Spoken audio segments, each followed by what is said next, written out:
Okay, so I always like to start with a little bit of silent meditation and then go into the talk. So give us a chance to just settle the mind. So come back to your breath. Let the mind settle. And enjoy just breathing.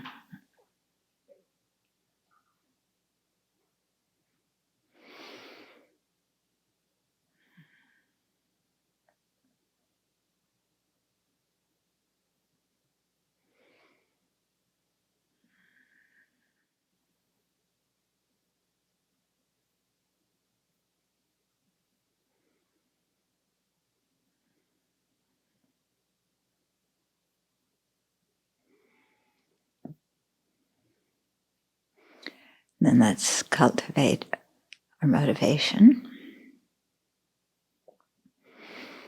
And remember that we're talking about living with an open heart or an open-hearted life with an open heart.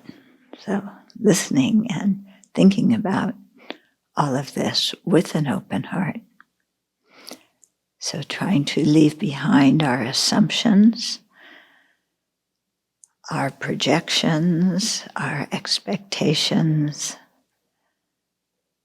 and instead listening with a motivation that may what we're doing be of benefit to the world.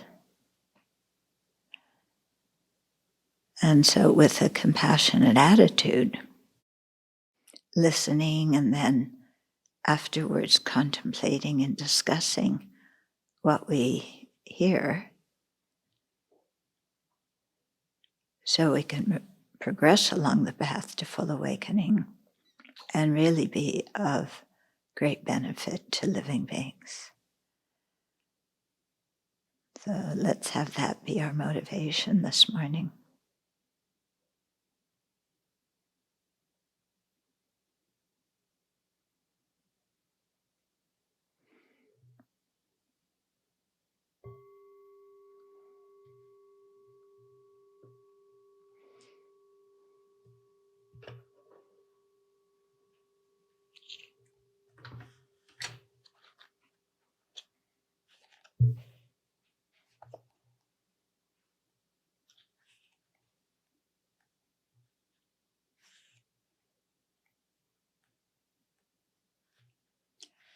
With your permission, I'm going to go back to chapter 33, which was the one I thought we were doing today. Why? Normally I wouldn't do this, but because this chapter is, it's entitled Compassion and Empathy. And I think these topics are very important now. And when I was reading this chapter, it was reminding me of, different things. And I'd like to talk about that, okay? Versus compassionate communication. So I'm trying to communicate compassionately with you so that I can talk about what I want to talk about. Okay? You'll live? Okay. So this is actually a chapter written by my co-author, Russell. Okay? And I like this chapter. And like I said, it really made me think about empathy, about understanding, and and the role of empathy today in the modern culture, because it seems like in many ways people are trying to be more empathetic, but then the people that they're trying to understand and empathize with often say, you can't understand me because you haven't had my experience. Yeah, have you seen that? And so how do you deal with that kind of dynamic where somebody with a good heart is really trying to understand, and somebody else just feels there's a gap that's too big between us, don't tell me you understand because you haven't had my experience. Yeah. So it seems to me on both sides of that, yeah, that people need to open their minds. Yeah. And the people who are empathizing, need to realize, yeah, we can't ever completely understand somebody else's experience. That's kind of a given. Anyway, we don't even understand our own experiences half the time, do we? We're a complete mystery and puzzle to ourselves. So let alone, trying to understand somebody else's and empathize with them. Okay, so so the person who's trying to empathize needs to expand and say, I could try and understand, but I'm not going to assume I know everything about this other person. Okay? Let alone everything about myself. And from the other person, instead of kind of backing up and saying, these people are different than me, they can't understand my experience, to offer some empathy in return and compassion in return, and say, yeah, that person can't understand my experience, but from my side, I want to reach out to them and try and make a human connection, because that's what's really important in this world. Okay? So both sides knowing that, neither side is going to understand the other person's perspective. Yeah. And so not shutting the doors, demanding that you either understand it perfectly or you just shut up. Yeah. But really trying to come together and share and empathize as much as we can. Okay? So that was some conclusion that I came to from this chapter. So I'm telling you the conclusion before the chapter. This is a really good talk today, isn't it? Yeah. But to me, especially with what's going on in society and, so many different people in different groups in society nowadays feel like they are not understood and not accepted by all of society. And it's like everybody belongs in some category or another where they can make an identity and say, other people in the country don't understand me. That's true. Yeah. I mean, like I said, we don't even understand ourselves, let alone fully understand the experience of somebody else. But that doesn't mean we shouldn't try. And it doesn't mean we shouldn't have a kind attitude, towards people and wish them to be free of suffering. Okay, so let me read the chapter now. And then maybe I'll share a little bit of, personal experience about this. Okay, so Russell's saying, empathy is a core component of compassion, both in being able to feel compassion and in acting skillfully upon our compassionate intentions. Empathy enables us to understand what another person is feeling and to know what actions are most likely to be helpful in specific situations. So maybe we should say empathy enables us to try to understand what somebody's, based on the fact that we are all human beings. We all want happiness. None of us want suffering. And that's really the common core that brings us together. Yeah. So people may want happiness from different things than we want happiness, but that doesn't matter. The wish for happiness, safety, acceptance is across the board for everybody. Okay, so Russell gives an example. Rebecca a client of mine discussed having this experience with her mother. And here's what Rebecca said. I know she cared for me, but she didn't seem to have a clue about what I needed or wanted. On birthdays, she'd make a big show of taking me to an amusement park or a noisy restaurant, things she liked and wished had been able to do when growing up. She didn't consider that I hated those things and that I'd have preferred a quiet outing with a few close friends. I can't count the time she handed me money when I needed a hug. So Rebecca's mother tried very hard to care for her, but because she wasn't good at empathy, she couldn't understand what Rebecca needed, and so she couldn't be there for Rebecca in ways that would have been really helpful to her. Okay? That's completely understandable. Yeah? And, we see how the mother could have, stepped back, opened her mind, listened to what her daughter was interested in, and acted on that. On the other hand, how about Rebecca giving some understanding to her mom and thinking, my mom really loves me and she wants to show her love and affection in the way that that means something to her. And so she's showing it by giving me the things that she wished she had had. But it's the way she shows love. Okay, now what about Rebecca thinking that about her mom instead of getting stuck in, my mom doesn't have a clue about what's going on with me and she never tried to? Because does Rebecca have a clue about what's going on with her mom?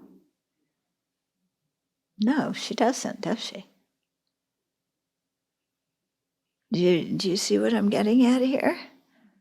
Yeah.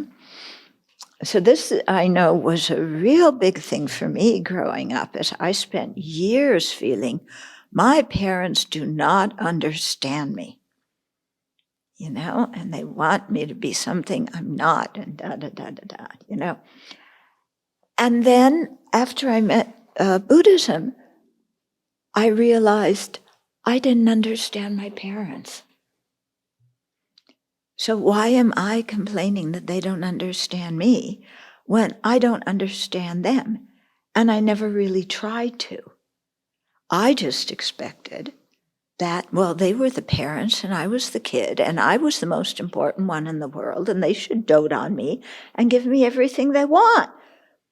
And I never considered, that they grew up during the Depression, that my mom had cancer, that my dad had slipped a disc when they had 2 young children and had just moved to a different state. I never thought of, what their situation was. So it was a really big revelation for me, like, there's more than just me in this world. Yeah, that's such a big surprise, isn't it? Yeah, there's more than just me and my wants and needs. I'm totally surprised by that every single day when it happens. And I realize that. So empathy, compassion isn't just about good intentions. If we are to skillfully act on our kind motivation, we must make the effort to understand the feelings and experiences of others and to accept them as valid. Okay? Like I said, I had made no effort to understand my parents' experiences, and their viewpoints on some things I thought were ridiculous, and I didn't accept them as valid. Why? Because they didn't agree with what I thought. And clearly, anybody who doesn't agree with me is a jerk and doesn't know what they're talking about. Okay, let's get that straight. Yeah. Okay, so empathy requires us to be emotionally attuned to another person and to use our reasoning to consider the nuances of their experience. With empathic understanding, we seek to grasp both what this person is feeling and the validity of their emotional experience, how it makes sense that they might feel and behave in this way. Our mirror neurons, cells in our brain that lead us to feel a bit of what others are in contact with. Cells in our brain that lead us to feel a bit of what others we are in contact with are feeling. Should have gotten that sentence better. Help by giving us a taste of the other person's emotional experience. However, we don't want to get caught up in our own emotional reactions to what they are going through, but to use this taste as a clue to what the other person may be feeling. Okay, now this part in here is important. We don't want to get caught up in our own emotional reactions to what other people are feeling. Okay, and this is something that's very easy to happen, especially if somebody has had an experience similar to ours. Yeah, we hear a few words of what they're saying, and then we just assume that we understand the rest of their experience, and our own emotions start bubbling up about that experience. Okay, so especially if you were abused at one time in your life, if you hear anybody talking about abuse, instantly the feelings from your own abuse come up and they can overwhelm you. And you're thinking that you're understanding what the other person is experiencing. But actually what's happening is we're going into personal distress. And we've lost the other person completely because we're wrapped up, with the fear or whatever it was that we were having involving our own experience. Okay? And we can see that happening. And it comes out, when we get triggered by hearing somebody else's experience. It often comes out in trying to protect the other person, in giving them lots of advice that would have suited us, but we haven't listened enough to make sure it suits them. It makes us personally involved in what happens to that other person. So if other people accept that other person, then we feel accepted. If that person doesn't, other people don't accept that other person, then we feel we're rejected too. Yeah. So it gets tangled up in there. Okay. Because, we've been triggered and we're into our own stuff at that time. Mm-hmm. It's like we have gone beyond empathy. Yeah, I mean, that's what personal distress is beyond empathy and stuck in something. Okay, with empathy, our focus is on developing an understanding of the other person's emotional experience and then checking out our understanding with them to make sure we're on the right track. Again, the focus is on their experience. Okay, and so how do we check it out? Sometimes we say, oh, it sounds like you're experiencing, and then we, give an emotion that, we think the other person could be experiencing. Or it sounds like you need, whatever we think the other person needs. Or we just repeat back a little bit of the story that the person told us and how they felt, because that's some way of letting the other person know that we've heard, okay? And what especially they need to feel that we've heard is how they were feeling and what was going on for them. Okay. Now, okay, I'm going to tell you an experience that happened right outside there on that deck. Okay, so a longtime friend and student of mine thought that I was not woke enough. And this happened maybe a couple of years ago.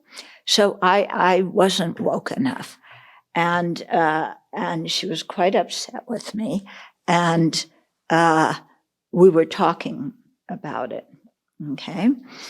And she said to me, I know what your experience is. You grew up in a white middle-class neighborhood just like I did, and we had the same experience. And so you should really understand, that you have white privilege and you can do all sorts of things that other people can't, and da-da-da-da-da. Okay? And I reacted very much to that, okay? Because I said, well, yes, maybe my skin's white, and I did grow up in a middle-class community, but I was part of a minority religion, a minority ethnic group growing up in that community. Okay, I grew up Jewish. There were like 3 houses in the whole neighborhood that did not have Christmas trees and Christmas lights. I grew up in school where we had to sing Christmas songs. Yeah, which, like, why do I have to sing this stuff? I don't believe any of it. Yeah, I grew up, so to speak, in the shadow of the Holocaust. I learned about the Holocaust as a very, very young child. And I learned about my family's history, why my grandparents came to this country. They were fleeing persecution in Russia and Poland and Ukraine. So I didn't grow up with the typical white middle class ideas. I grew up quite aware that I was different and didn't fit in, so to speak, and that there was prejudice against the group I belonged to. And in 7th grade, during current events class, one of my classmates, we were talking about Israel and, the whole Middle East mess. And he said, why don't you go back to where you came from? And I rushed out of my 7th grade class and spent the rest of the day crying in the bathroom because I had been taught that there's anti-Semitism and it was offensive and I should be offended and upset. Okay? So when somebody out here who grew up white, middle class, Anglo-Saxon Protestant was telling me my experience, I was not very happy, yeah. And it was hard for me to get a word in edgewise because this person was so convinced that she knew my experience, okay? So we have to be careful sometimes with empathy. She felt that she was empathizing with my experience on the basis of a couple of characteristics, but she really missed the boat, okay? So this made me aware, whenever things happen, I always try and take both sides of it. I don't always succeed, but I try. I see it from my perspective, and then I try and think, okay, what does it look like from the other person's perspective? And how often do I do what the other person is doing that I don't like that they've done? Okay, so in other words, whatever I'm critical and judgmental about, how often do I do the same thing? Because it's quite coincidental, just coincidental, that many of the things that I am critical about, I happen to do too. Isn't that interesting? Yeah. You would think that it wouldn't be like that. Yeah? Okay, so back to Russell. Here are some tips for developing empathic understanding. Okay, pay attention to the other person's nonverbal behavior.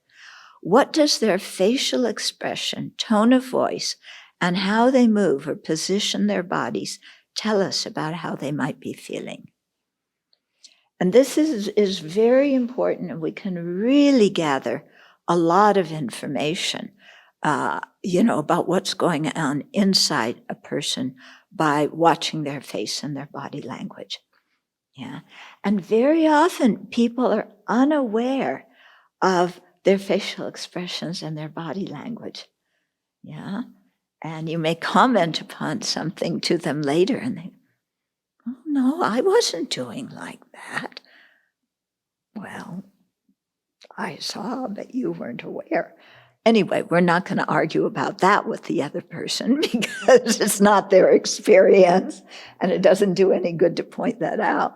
But it is something that helps us to understand somebody. Yeah. Okay, second point, consider how you might feel or have felt in similar situations. So that's very good. And then 3, consider that this person is different from you in many ways. Oh, how might their experience differ from your own? Okay, so there's some common experience, but there's difference, and we have to take both into account. And then next, if you're wondering how others are feeling, consider asking them. Duh. How often do we really ask people what they're feeling? Yeah. During my teenage years, when I wasn't getting along with my parents so well, I thought I completely understood what, they were feeling and what their concerns were. And it wasn't until later that I realized that I missed the boat. And similarly, they missed the boat too, because they thought they understood me. Well, maybe, I don't know, maybe they didn't think they understood me. They thought what I was doing was a bit nuts. But we missed each other completely. Yeah, I was sitting there thinking, oh, they're so overprotective. I don't have any autonomy. I have to be home before my friends have to be home. This is so restrictive. Why don't they stop controlling me? And my parents looked at the situation and said, why is she being so reckless? Why doesn't she want to be safe? And why won't she listen to our advice about how to be safe? So I thought it was about my autonomy. They thought it was about my safety.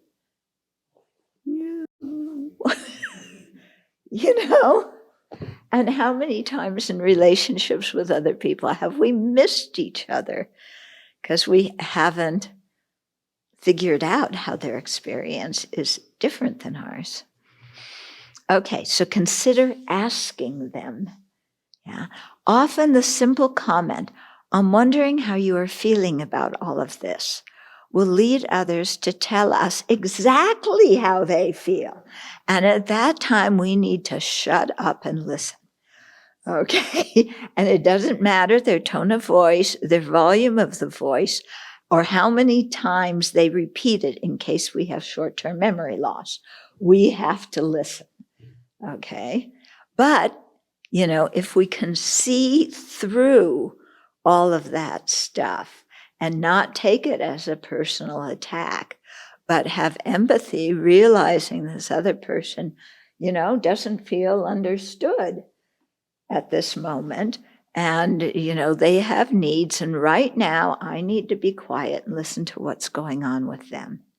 And I'll have a chance to speak later. Okay. Spoken kindly, saying, I'm wondering how you are feeling about all of this, instead of, I'm wondering how you feel about all of this. Yeah, amazing. The words are the same. The body language, the voice are different, totally different meanings. Okay, so spoken kindly, yeah, those words also communicate compassion, that we care about what they feel. Okay, then check out your understanding to make sure you've got it right. Remember, the other person is the expert of her or his own experience, and it is never our place to tell someone else what he or she is or should be feeling. That's totally right when other people tell me what I'm feeling in my experience, like my friend did there. But my opinions about other people are usually right, and I should tell them that. Yeah, it might give them some little inkling of awareness, right? Don't you think so? Yeah. Yeah, aren't your opinions really of other people really like totally with it, and you understand them perfectly, and you could give them a little tip, because they don't realize how they're coming across. Okay. So saying something like, it seems like you're feeling frustrated about this situation. Is that right? Yeah, so those kind of questions are really good.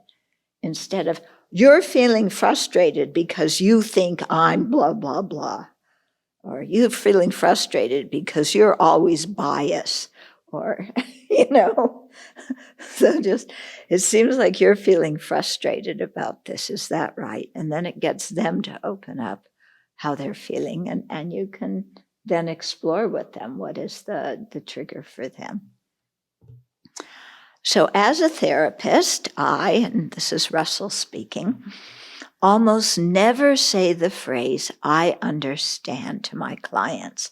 And I train my students to avoid using it as well.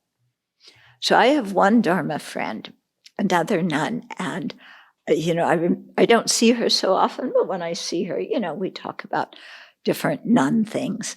And often when I'm, talking, she'll say, I understand. And I always want to say, how do I know you understand? Yeah,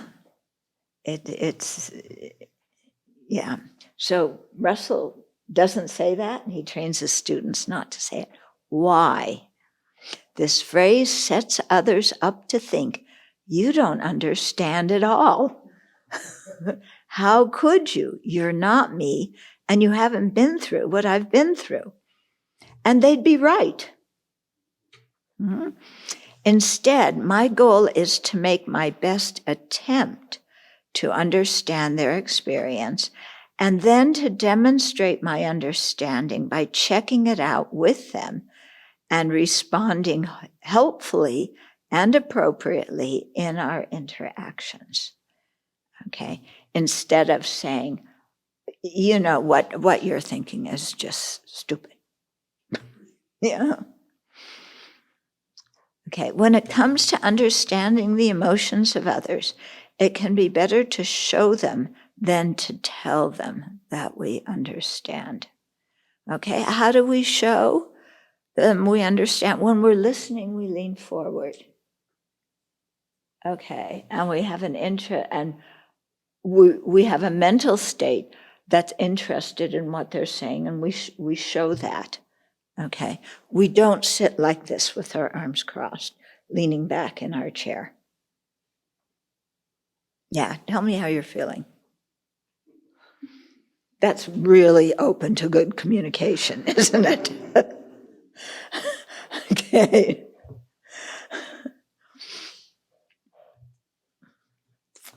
Okay. So knowing that emotions can be very powerful in organizing our mental experience and motivating our behavior, Empathic understanding offers us a gateway to compassion. Once we understand the factors that led to them, behaviors we previously thought behaviors we previously might have thought were crazy, nasty, or irritating can suddenly make a whole lot of sense, and we can find our judgments melting away, replaced by compassion. And then he gives this beautiful example. Okay. So during a group therapy session, I, Russell, was facilitating at an inpatient adolescent psychiatric treatment center. The teenagers were discussing how things had been going over the last week. One of the group members spoke about another resident, Gregor, who was not a member of that group that was there that day, who was from another country, had a heavy accent, and hadn't formed many friendships with other kids since he'd been admitted. The discussion focused on Gregor getting into trouble for digging through garbage bins in the facility's dining hall, removing food and stashing it in his room. Okay, as the discussion began, the teenagers were laughing and making fun of him for his gross behavior, which seemed bizarre to them. As the gossip continued, another group member, Mark, spoke up. That's what Mark said. I think it's gross too. It bothered me so much that I talked to him. Man, why are you digging food out of the trash? That's nasty. You know what he said? Gregor said where he came from, there wasn't hardly any food. His family would go days without having no food to eat. Immediately, the mood in the group shifted. The room quieted as ridicule was replaced with empathy and compassion, as the harsh reality of Gregor's life sank in. Yeah, I had to go hungry sometimes. It was terrible. These are what the kids are thinking. Yeah, I didn't know that. Poor guy. And Mark continued, it's like he's always scared that he won't have food to eat, so he hides it. He even gets mad at himself. He says he knows it's not true, but he's still scared. It's like he can't help it. Okay, feeling moved by their compassion, I sat back and watched as this group of adolescents, all of whom had experienced very difficult lives themselves, decided as a group to stop making fun of Gregor and to reach out to him in friendship. Nice story, isn't it? This is the power of empathy to create compassion. Once they learned about and understood Gregor's fears, compassion arose within them, and they immediately acted upon it by stopping their ridicule and by committing to treat him with kindness. Okay, and then there's a reflection at the end of this chapter. Okay, so here's your homework. Recall a time when you were judgmental towards another person. Think about what they were saying or doing that disturbed you so much, and consider what might they have been feeling that could have led them to act or to speak in that way. If you know even a little bit about that person's life, consider what they might have experienced and how that might have affected them. Think about how you would have felt in that situation and let your heart open in empathy, releasing the rigid judgment and replacing it with compassion. Make an effort to practice empathy during your daily life. As you go through the day interacting with other people, pause and consider their emotional experience. What might this person be feeling? Using the suggestions described above, try to develop an understanding of what others might be feeling and practice checking out your understanding with them. Okay. So that was the chapter that I wasn't supposed to teach. But to me, it really made me think, yeah, and being forced to think again and again about some of these things is really helpful, yeah, because you think you got it down, and then you think about past things, and you realize, oh, I missed it there, yeah. We think I missed it, but the other person did too, because they weren't empathizing with me. Well, yeah, okay, but first I have to work on how I missed it, not how they missed it. Yeah. It's too easy to tell other people how they should have empathized with me and my pain, when actually I should have empathized with them and what's been going on with them. Okay, questions, comments? What was your friend's reaction to your response? My friend's reaction? She just kept talking. You mean with the experience? Yeah. No, she just kept going. I tried to explain my own experience, and she was so sure that what her thought about how I grew up was right, that she just kept going. Yeah. So it never got resolved. Mm-hmm. I cannot understand why my brother loves Trump so much. We cannot even talk politics. It gets vicious. Yep. I understand you. Yeah, no, that's totally, yeah. I mean, this is one of the problems in the country now, is that all of us are so convinced we're right that we can't even hear ideas that differ from our own, One way to deal with that is just view it as, instead of a discussion about politics, where you're trying to figure out which view is right and which view is wrong. Because if you start a discussion out like that and you have different ideas, it's not going to end well, especially nowadays. Rather, have that discussion, and for you, the purpose is being curious to understand how that person thinks, how the world makes sense to that person. Okay, so maybe you're talking to somebody who is a QAnon specialist, okay, or a big lie advocate. Yeah. And just, see it as I'm talking to them to try and understand how the world appears to them, because it appears to them very different than the way it appears to me. So I'm not going to try and convince them, because anyway, usually it doesn't change, when you argue politics, it doesn't change anybody's ideas. Okay. But I'm going to try and just, see how, if I had their experiences, or I was looking at things in their way, how something might make sense to them, even though they may be, missing different information, or, they're whatever, see it as kind of how to say, see it as like you're just exploring and curious about how another person thinks.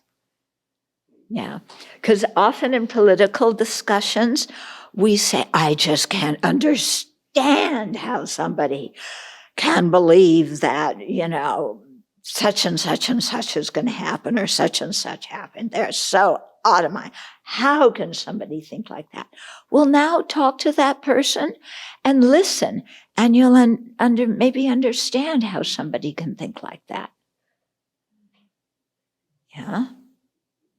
And especially, if you know somebody's background, their experiences, their fears, their concerns, then sometimes you can see how that might make sense to somebody in their position.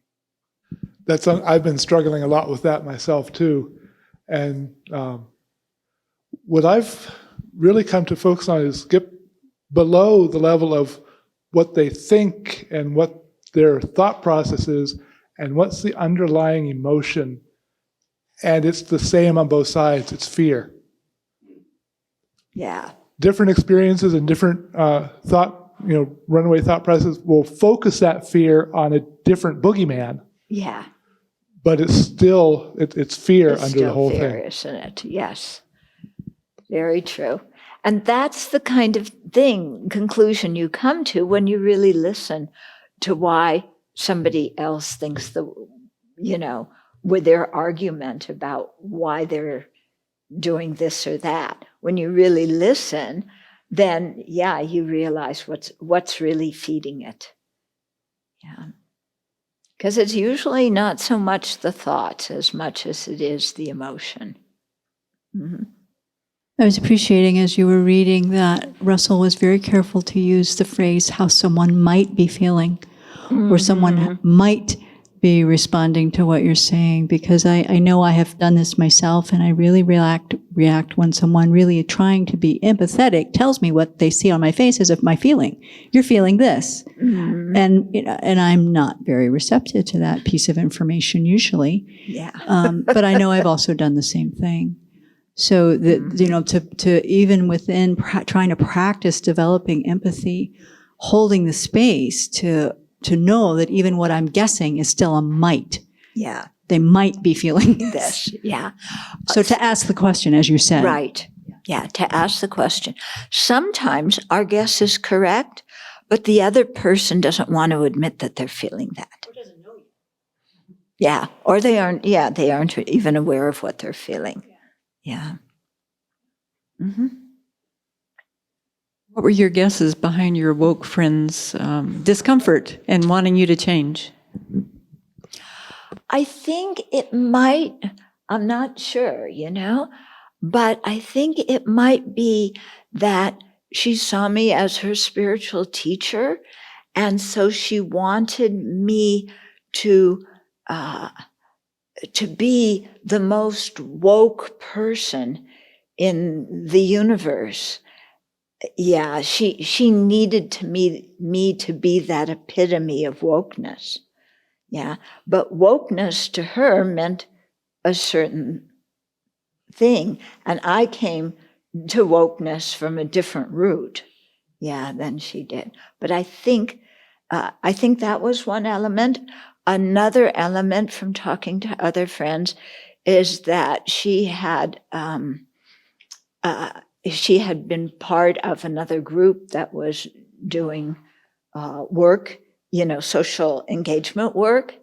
And she had been asked to leave that group because of certain things that she said or certain attitudes.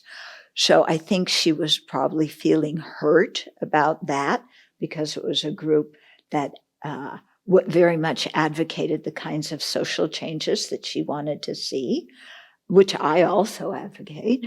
And I think she was feeling hurt by that, and then also just expected, well, my spiritual teacher should have all the right ideas about every topic.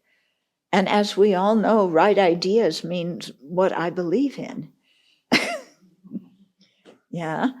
And it's hard. I mean, I've gone through that with my spiritual teachers. We often have very different political views. Yeah, one of my teachers was so precious, he thought George W. was a fantastic president. Why? Because George W. stood up to China. And in his mind, China and Tibet, that was the chief situation, how somebody, a U.S. president reacted towards the situation in Tibet. That was the chief criteria of whether somebody was a good president or not. I understood that as a criteria, but it wasn't my criteria. Yeah. And there was no way I was going to try and change his mind, Yeah. And for me, it was just realizing, it is a free world and everybody is entitled to have their own views, even if they disagree with the overwhelmingly evident knowledge that what I'm thinking is the one right and only view. So even if they choose to differ from that, it is a free world and they can, I grant them permission. Okay.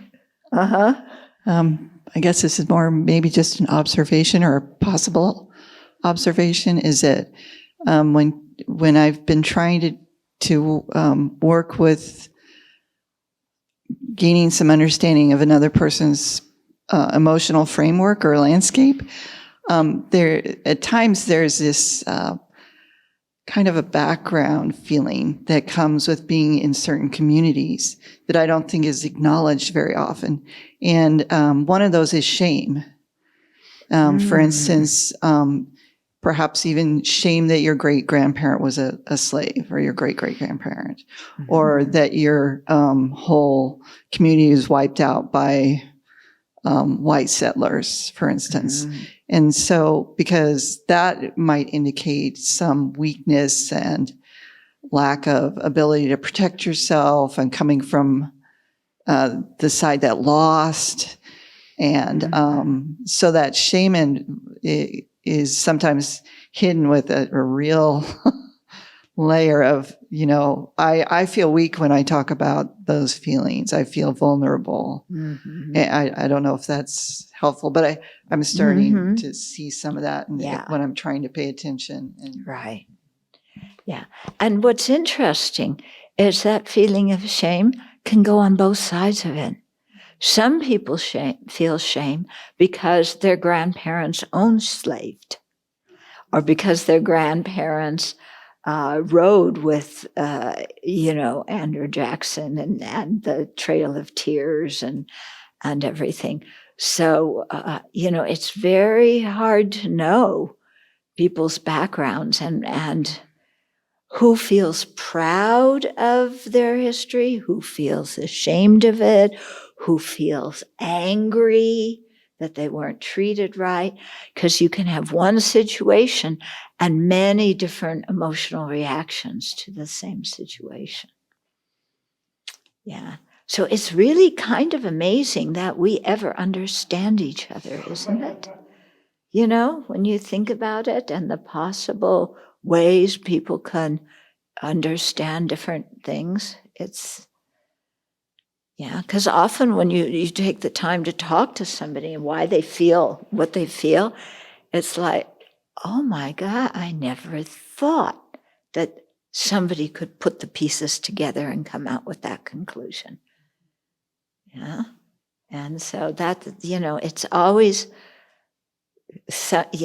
for us, an exercise in stretching our mind. Yeah. But thank you. So I'm thinking about, those conversations and empathizing and where it gets to a place where, everybody's entitled to their viewpoint and their opinion, and maybe you're beginning to understand it. And part of their opinion and viewpoint is really imposing their view on the world. And where does, okay, now I've got compassion and I'm trying to maybe understand, and now there's conflict. Now you're wrong, and yes, maybe that's coming from me, but maybe it's also because you want to do something that's clearly harmful, that is clearly damaging to the world. Yeah. And so maybe it's compassion for the individual, but where they're coming from, that understanding, I don't have compassion for their viewpoint, and so I just think of, there's kind of a seed of conflict in there. And I guess it's more just what to think about that. The thing, it isn't compassion for their viewpoint. we can very clearly say that viewpoint is dangerous. If a person acts on that, it's going to lead to violence. But we can have compassion for the person who is tied up in that viewpoint. Yeah, and who can't see beyond it, and who feels so afraid and so threatened that that viewpoint makes them feel strong. Yeah, and this is, I think, when you were saying that fear underlies so much and shame can too, it's so evident sometimes that the people who make the biggest stink are the ones who are the most afraid. Yeah, because when you feel weak, when you feel vulnerable, anger gives you a false sense of power. Yeah? So we get angry and we feel powerful because I'm angry and my view is right and I can impose it on other people. But I think we have to also see what's behind that, and that this person is scared. Of course, we can't say that to them. They will get even angrier. Yeah. But inside, we can know that. In the same way, sometimes the people who are the most arrogant are the ones who feel the most insecure. And arrogant, being arrogant covers up that feeling of insecurity. Yeah. So often it's a thing of looking behind. People present themselves in certain ways, and we're so often fooled by the way they present themselves. And then it comes as a total shock when we realize, oh, that's not what that person is really like. And, you have a person that presents themselves as competent and educated and knowing what to do. And, and you meet that person on that level and they seem really fantastic, competent and educated. They know what to do. They're not wishy-washy. They're not squeamish. And then you get to know that person and you begin to see, actually, they're completely confused inside. And they're presenting one way to the world, and underneath, what's underneath is very, very different. Yeah. And you never knew that because, you meet somebody and you kind of buy into how they present themselves because they do a really good job. Yeah. And sometimes we do that same thing. We present ourselves in a certain way because we want people to think about us in a certain way. But underneath, something else is going on. So that the compassion goes for the person. Yeah. That person is in a suffering state. Yeah. Okay.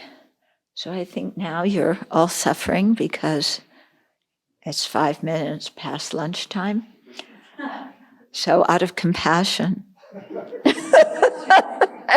How my stomach feels.